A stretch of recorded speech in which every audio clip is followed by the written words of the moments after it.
Chalo, chalo. Aigi mangda amuk hana liplano. Ngasi haiba namit sina. Nangi na sa ay manda upan ba aroy ba namit oy.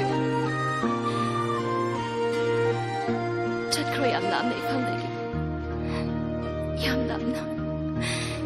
Yam lam na. Jai ho roi bu na chin pe na hayeng dagi amo uhalla roi sakse.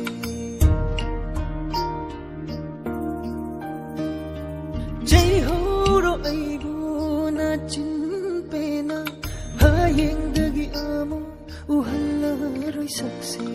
Nangi adhiba mi jai kaya ro ning sing laga nambu kau ba ngam lagi nambu pel han ba ngam dra bai se mang kragi ko